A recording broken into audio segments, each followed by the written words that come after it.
وعلى آله وأصحابه ومن والاه وبعد. قال الله تعالى اتقوا الله حق تقاته, halaman 40. Ittaqullaha, bertakwalah kepada Allah, tuqatihi, dengan sebenar-benarnya bertakwa. Perintah bertakwa itu apa? Perintah bertakwa itu maksimal, semampu mungkin, itu perintah bertakwa. Jadi kalau mendengar kata bertakwalah Anda semampu Anda, suka-suka orang memahaminya dengan pengertian minimal. Bertakwa kan semampunya, keliru. Yang dimaksud dengan ittaqullah haqqa tuqatih, bertakwalah Anda semampu Anda, pengertiannya adalah maksimal, bukan minimal. Jadi kadar kemampuan yang maksimal yang Anda bisa bagaimana, itu lakukan. Ya. Nah, dari ayat ini melahirkan kaidah al-qaidah ats-tsaminah wal 'ishrun. Kaidah yang ke-28. Ma la yatimmul wajibu illa bihi fahuwa wajibun. Ma la yatimmu, sesuatu yang tidak sempurna. Apa la yatimmu, tidak sempurna. Ulangi. Sesuatu la yatimmu, yang tidak sempurna, al wajibu, suatu wajib, ya, suatu perkara yang wajib, illa bihi, kecuali dengannya, fahuwa wajibun, maka dia wajib. Saya ulangi lagi. Apa la yatimmu, tidak sempurna, al wajibu, sesuatu yang wajib, illa bihi, kecuali dengannya, fahuwa wajibun, maka dia wajib.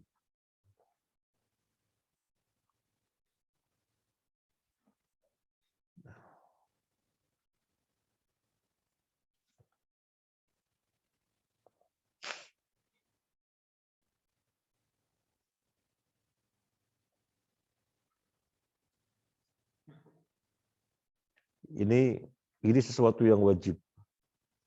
Ini sesuatu yang wajib.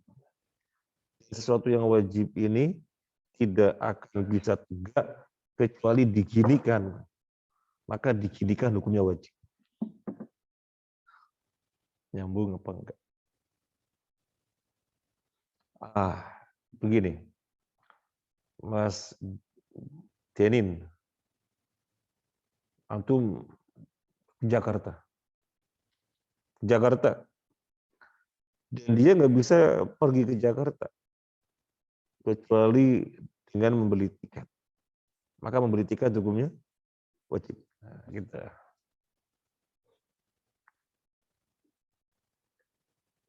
Mas Ridwan, makan. Jadi sesuatu yang wajib itu berupa makan.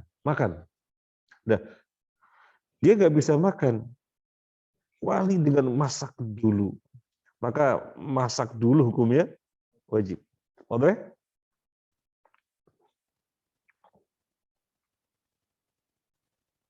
Dari sini antum bisa mengetahui bukukannya Al-Quran bid'ah atau bukan. Pada zaman Nabi tidak ada membukukan Al-Quran sebagaimana sekarang. Pada zaman Nabi nggak ada. Dibukukan sebagaimana sekarang ini, seperti ini nggak ada. Pada zaman Nabi bid'ah apa enggak? Kita diperintahkan Al-Quran, kita diperintahkan baca Al-Quran apa enggak? Kita diperintahkan baca Al-Quran apa enggak? Gimana sesuatu yang wajib berupa baca Al-Quran terwujud? Sesuatu yang wajib berupa baca Al-Quran. Baca Al-Quran. Sampai hari kiamat umatnya disuruh baca Al-Quran. Gimana sesuatu yang wajib ini yaitu berupa baca Al-Quran terwujud?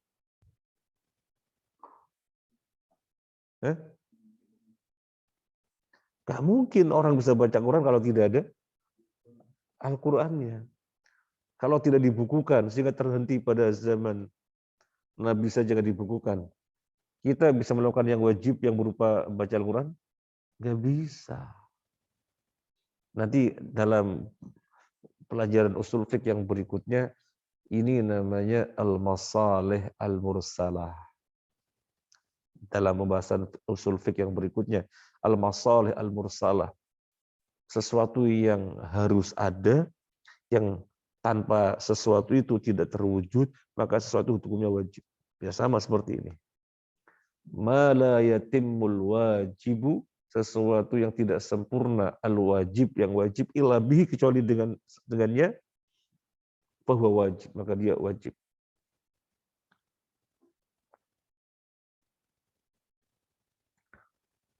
Mas Daud, mandi.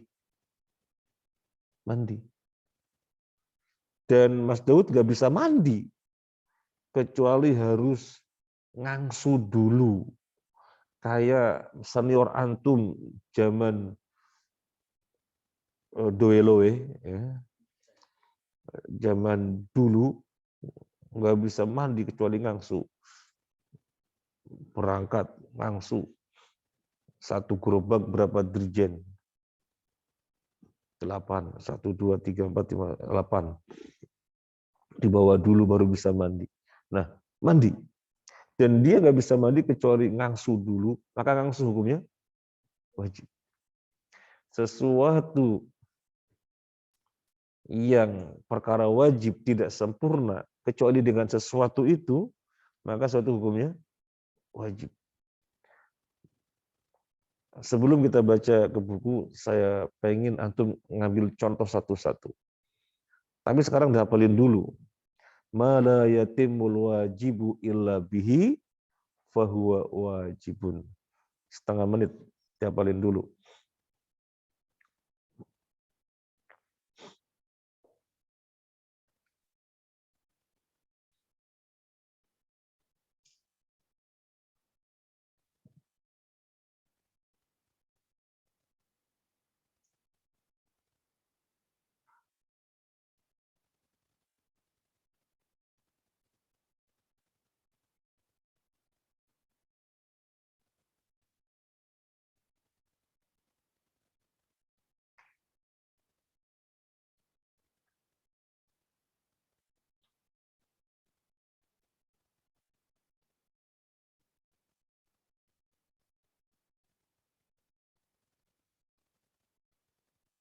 Halas.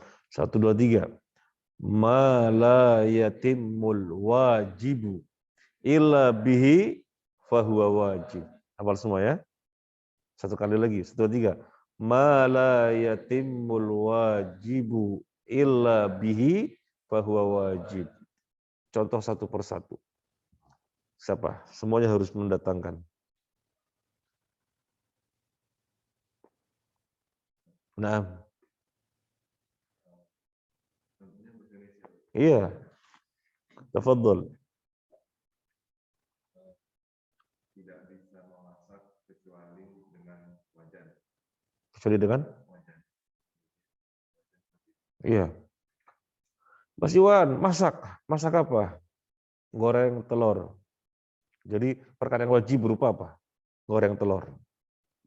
Wah, ini harus goreng telur. Dan dia nggak bisa goreng telur kecuali cari wajan dulu. Masa mau pakai tomplok?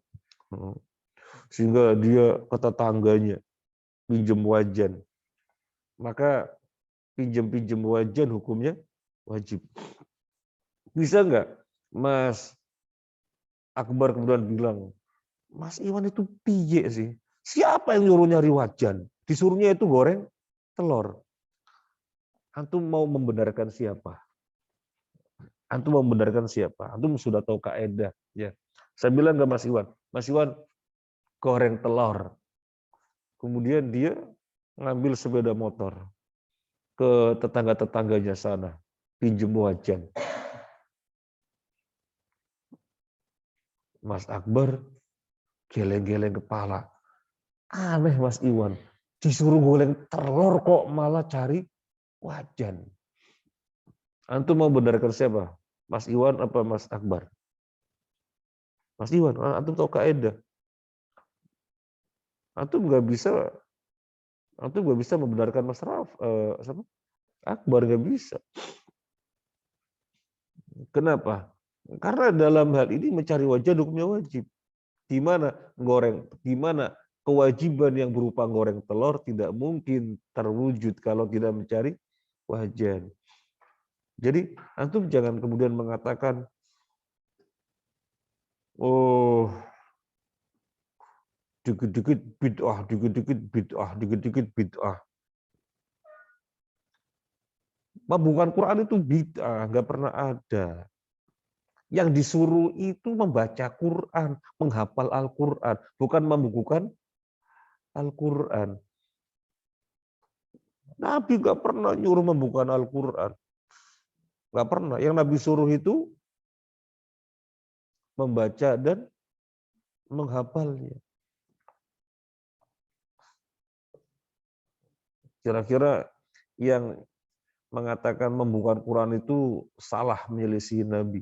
Karena Nabi tidak pernah memerintahkan membuka Al-Quran. Yang Nabi perintahkan membaca dan menghafal. Kira-kira orang ini keliru apa enggak? Keliru. Soalnya kaidahnya mala yatimul wajibu illa bihi bahwa wajib. Enggak mungkin kita bisa melakukan suatu kewajiban yang berupa baca Quran, menghafal Al-Quran kalau tidak dibuka Al-Quran, enggak mungkin. Mungkin zaman kita enggak mungkin. Sudah berapa lama dari Nabi? 15 abad. Enggak ada Al-Qur'annya, enggak ada yang bisa kita baca Quran. Enggak ada yang kita bisa ngapalin Quran. Jadi membuka Quran hukumnya wajib. Ini yang nanti dalam pembahasan usul fiqh berikutnya namanya al-masalih al-mursalah. Nah, yang lainnya. Nah, Hah?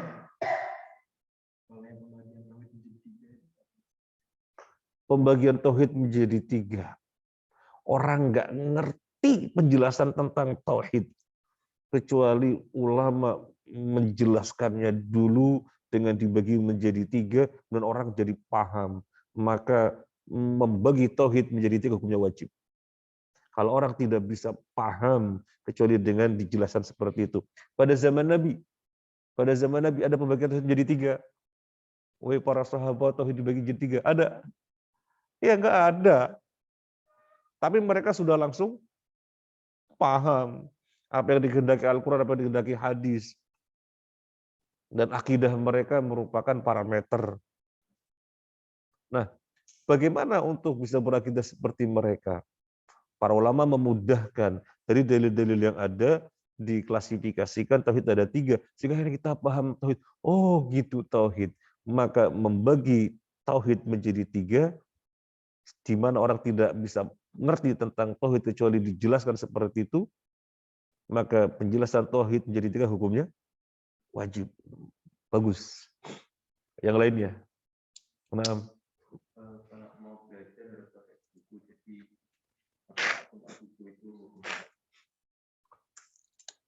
belajar apa? Kalau bikin donat nggak perlu pakai buku. Belajar apa? Pelajaran fisika. Ya.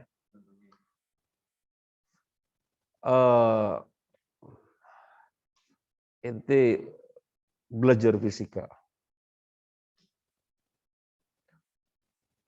Dia ngambil buku. Goblok. Siapa nyuruh ngambil buku? Belajar fisika.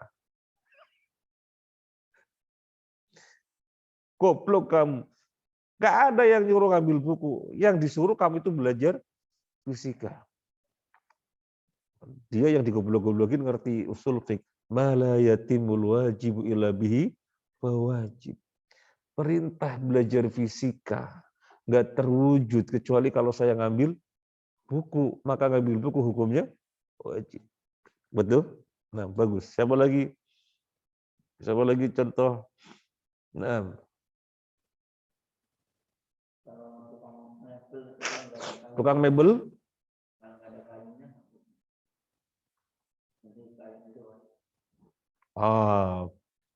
Tukang mebel. Ada orang order datang. Bikinkan saya sofa. Modelnya begini, begini, begini. Siap.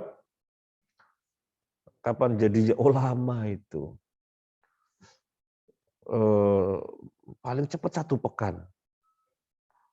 Kenapa lama sekali 1 pekan? Loh, saya harus belanja kayu, harus belanja busa, belanja lem, paku, dan yang lainnya. Loh, siapa nyuruh belanja-belanja itu? Saya loh pesan kamu bikin sofa. Nah iya kan saya harus belanja. Siapa nyuruh kamu belanja? Saya ordernya bikin sofa. Kira-kira antum sebagai hakim mau menyalahkan siapa? Tukang mebelnya apa yang order? Yang order. Kalau orang ordernya bertahan, kalau yang order bertahan, saya nggak minta belanja kayu, busa, paku, lem, enggak. Yang saya order itu bikin sofa, mebel. Kok belanja? Sampean ketoibah Mas, atau bilang gitu. Belajar usul fiqh. Nanti sampean ngerti. Mala yatimul wajibu illa bi wajib. Nah, bagus. Ada nggak memberikan contoh yang terkait dengan eh, syariat? Kalau tadi kan Mas Fahri memberikan contoh dari syariat. Pembagian tauhid menjadi 3 wajib. Karena orang tidak paham tauhid kecuali ulama menjelaskannya seperti itu. Maka penjelasan menjadi jadi 3 adalah wajib. Nah, ini contoh dari syariat. Kalau antum tadi contoh dari kehidupan, ya betul. Gak apa-apa. Ada yang contoh dari syariat?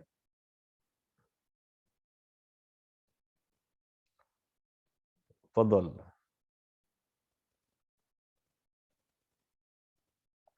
Fadol. Gak ada.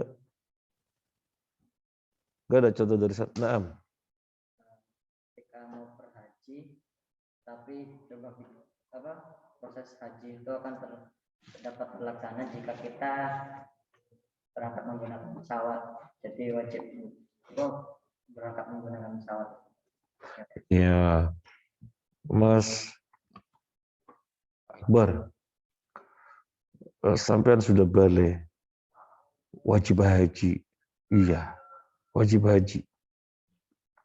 Saya lagi mempersiapkan paspor sama tiketnya. Apa? Kok larinya ke paspor tiket? Saya itu ngingetin ente sudah balik wajib haji. Iya, saya lagi nyiapin paspor sama tiketnya. Ya Allah, jauh banget larinya paspor tiket. Saya ngingetin ente wajib haji, sudah balik.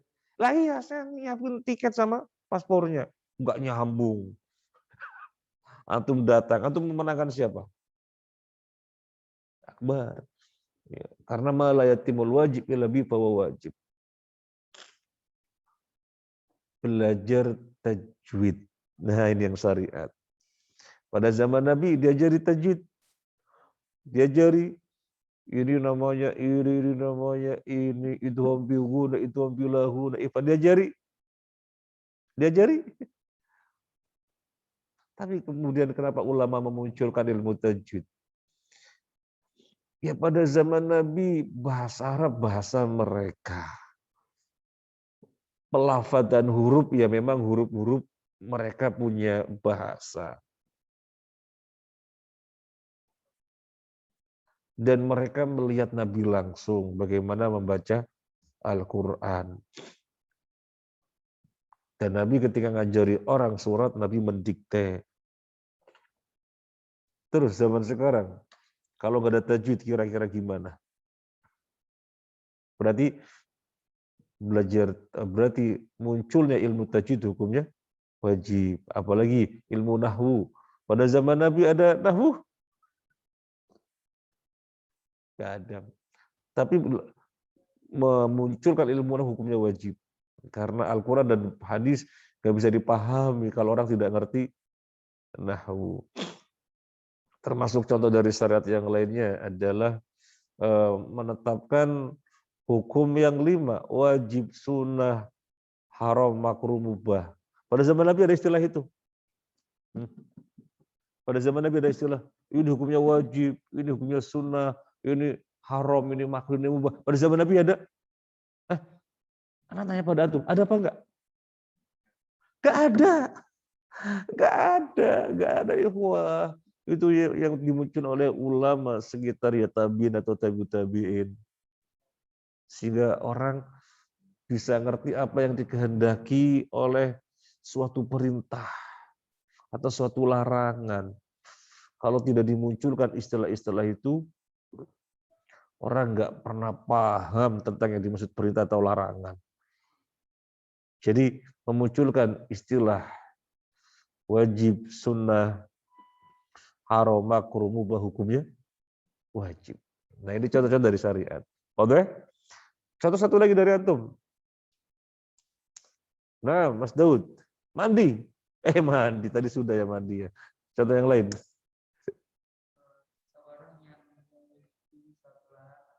Suatu apa? Lahan.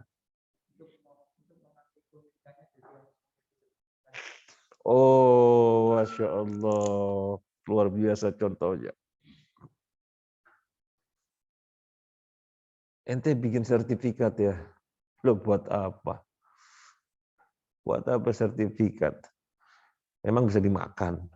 Yang penting punya tanah. Dijual dapat duit. Sertifikat buat apa? Kemudian dia mau jual tanah. Orang nanya ada sertifikatnya. Ternyata bikin sertifikat hukumnya wajib untuk legalitas suatu kepemilikan. Nah, untuk legalitas suatu kepemilikan.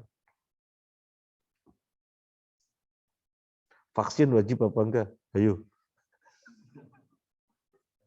Wajib. Iya.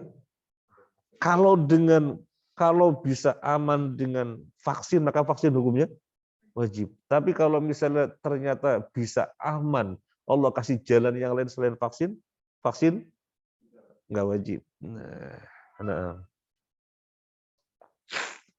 Kira-kira dimunculkan vaksin itu malatimul wajib lebih wajib apa bukan? Masuk lu harus pakai vaksin, berarti wajib. Nah, sekarang kita contoh dari buku. Al-amthilatu. Minha diantaranya. Wajaba ghuslu juz'in minar rukbati. Rukbah apa rokobah bacanya? Ini loh maksudnya loh. Wajaba ghuslu juz'in minar rukbati warra'si ma'al wajhi. Wajaba wajib. Huslu membasuh juz'in bagian minar rokobati, ini namanya rokobah, tengkuk, warasi dan kepala, ma'al wajhi bersama wajah. Antum diperintahkan membasuh wajah, ya apa enggak? Iya. Antum diperintahkan membasuh wajah.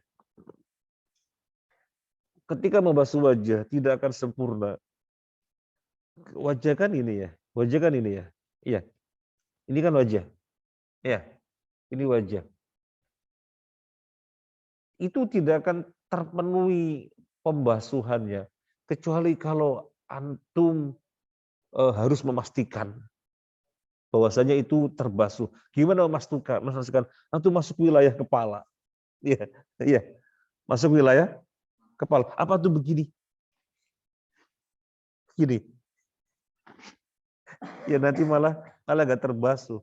Tapi untuk bisa memastikan yang namanya wajah ini terbasuhkan secara sempurna, bagaimana cara memastikannya? Atau basuhnya apa namanya? Melewatin kepala untuk memastikan bahwasanya ini. Maka melewatkan sampai kepala hukumnya wajib. Tapi kalau misalnya itu begini, khawatirnya ada yang kena udah. Nah, jelas? Wajah.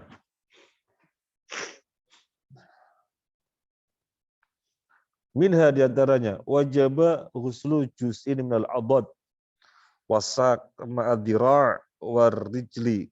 Wajaba wajib huslu juz'in membasuh sebagian minal adad daripada adad. Nah ini adad. Yang di atasnya apa? Di atasnya ini siku namanya adad. Wasak betis. Ma'adhira' Madira bersama dengan lengan, warijli kaki. Jadi begini, antum ketika berwudu membasuh tangan, ya itu sampai apa? Siku. Gimana tuh memastikan siku terbasuh? Gimana? Masuk ke adad. Maka masuk ke adad hukumnya wajib. Jadi tidak bisa tuh katakan, loh dalam Al-Quran itu disebutkan, ya ayyuhalladzina amanu idza qumtum ilas sholati faghsilu wujuhakum wa aydiyakum ilal marafiq. Jadi perintah berwudu itu dibasuh sampai siku. Kenapa antum lebihkan? Lah iya, biar siku dipastikan terbasuh, kita membasuhnya perlu melebihkan. Kalau misalnya kita nggak melebihkan, jangan sampai lebih. Nanti khawatirnya sikunya tidak sempurna terbasuh. Untuk sempurna terbasuh dilebihkan. Jadi masuk wilayah adad. Maka masuk wilayah adad hukumnya wajib. Karena itu sempurnanya siku terbasuh ketika masuk ke adad. Kaki juga demikian, kaki. Kaki itu batasannya dari ujung jari jemari sampai apa? Mata kaki. Gimana mata kaki dipastikan terbasuh? Kan masuk wilayah sak. Yang di atasnya mata kaki ke atas namanya sak. Yang di atasnya mata kaki, masa saya harus angkat kaki ke sini? Bayangkan ini kaki, ini mata kaki kan sampai sini ya. Bagaimana dipastikan mata kaki terbasuh? Dipastikan kalau kita melewatkan sampai sak. Nah, maka membasuh adad ketika kita harus membasuh tangan sampai siku, hukumnya wajib. Demikian juga melewatkan sampai sak ketika kita membasuh telapak kaki, hukumnya wajib. Jelas? Nah, soalnya ma la yatimul wajib illa bi fawajib.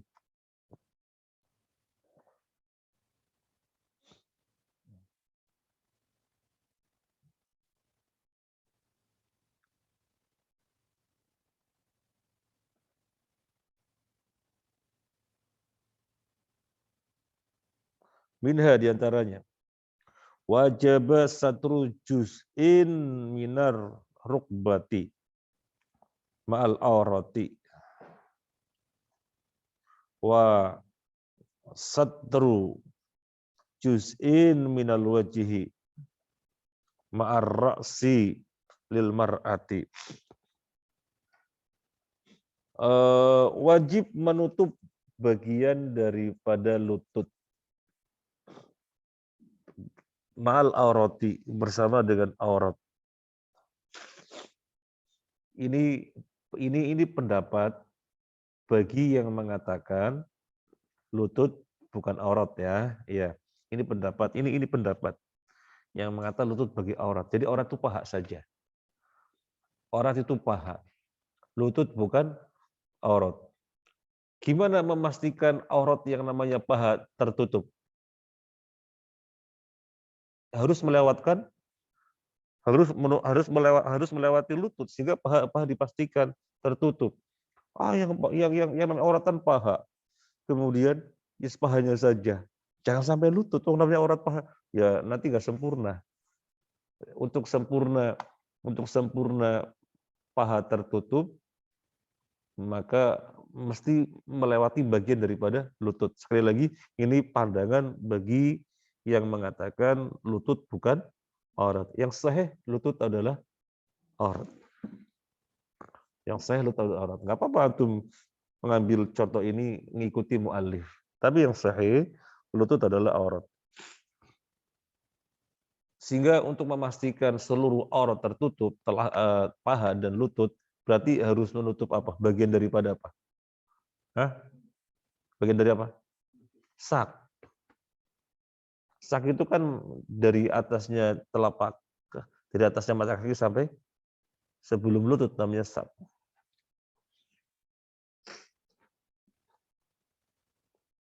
Nah, kemudian wajib menutup bagian dari wajah ma'ar-ra'si lil mar'ah. Bagi wanita, kepala wajib ditutup. Wajib. Gimana kepala sempurna tertutup? Kalau jilbabnya dilewatkan pada bagian dari wajah. Bukan kepala saja yang aurat. Nanti malah tersingkap ya. Nah, tapi kalau misalnya masuk ke wajah, enggak tersingkap. Jadi menutup bagian wajah untuk auratnya wanita, yaitu kepala, hukumnya wajib. Wah, itu orang berlebih-lebihan tuh misalnya ada mengatakan begitu. Berlebihan gimana? Yang namanya auratan kepala, masa wajah ada ininya. Loh, ya iya untuk bisa tertutupnya kepala sempurna kalau melewatkan sampai wajah. Waduh ya? Nah,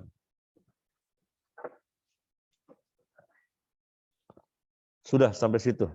Waktunya juga habis. Yang mau disampaikan? Oke.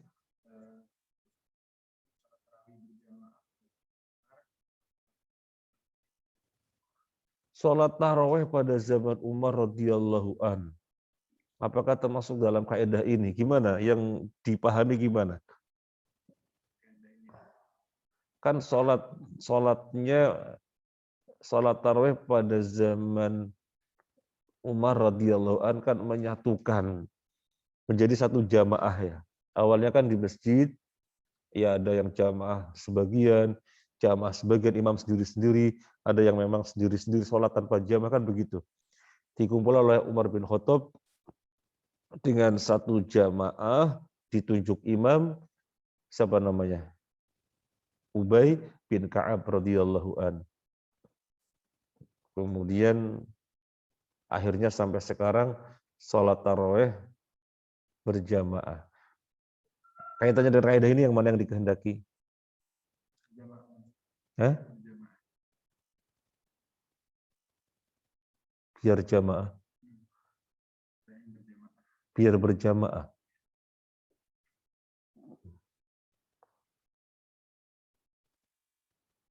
Biar berjamaah.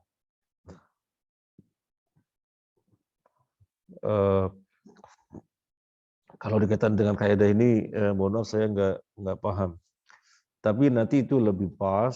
Al-hukmu yaduru ma'al illati wujudan wa adaman.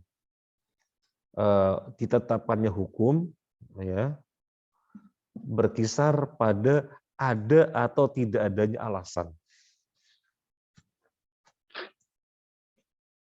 Nabi SAW awalnya melakukan sholat jamaah. Iya. Berapa hari? 3 atau 4 hari. Qiyamul di bulan Ramadan berjamaah. Tapi 3 atau 4 hari saja. Setelah itu Nabi tidak pernah keluar. Sehingga sejak saat itu nggak ada tarawih berjamaah. Sampai zaman Abu Bakar nggak ada. Tarawih atau Qiyamul Ramadan berjamaah nggak ada. Baru ada ketika zaman Umar radhiyallahu anhu. Alasannya Nabi nggak keluar kenapa?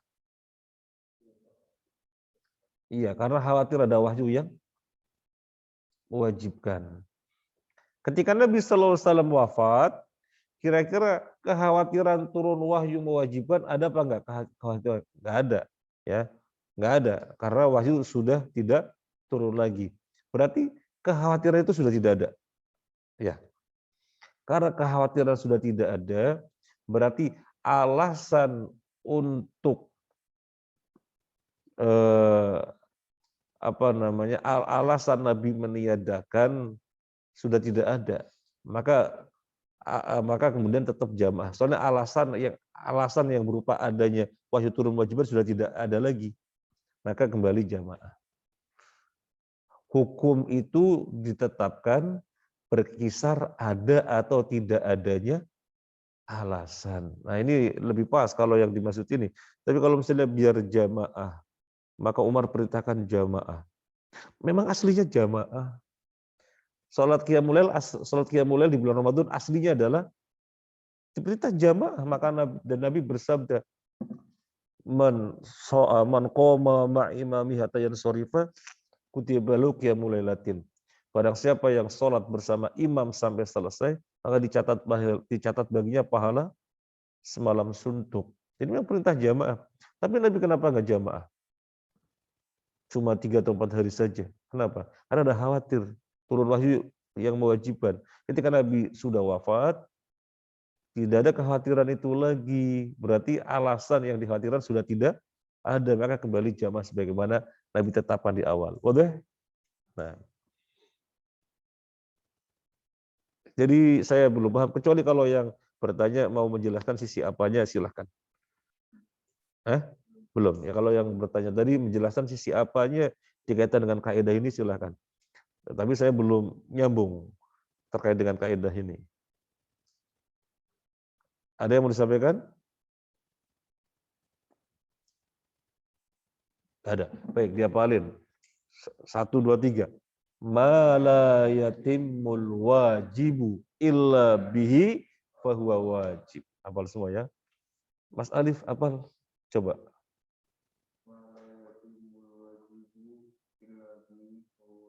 Nah, Masya Allah. Mas Alif ini mirip hari Ramadan. Hari Ramadan dulu di UNER. Sekarang lagi di Madinah. Di UNER dia keluar. Antum kenapa keluar? Enggak cocok dengan jurusannya. Enggak cocok kenapa ambil? Ya sudah saya keluar aja. Ternyata takdirnya berangkat ke Madinah. Insya Allah. Waktu itu dia mau ikut doro. Saya minta rekomendasi. Ya sudah tak bikinkan. Barangkali laku ya. Berangkat. Alhamdulillah lolos. Mirip Mas Alif. Mirip. Top bodinya mirip, wajahnya mirip, rambutnya mirip. Nah, kalau sudah selesai, tak minta agar ke Thaibah. Ini saja, jazakallahu khairan. Subhanakallahumma wa bihamdika asyhadu an la ilaha illa anta astaghfiruka wa atubu ilaik. Assalamualaikum warahmatullahi wabarakatuh.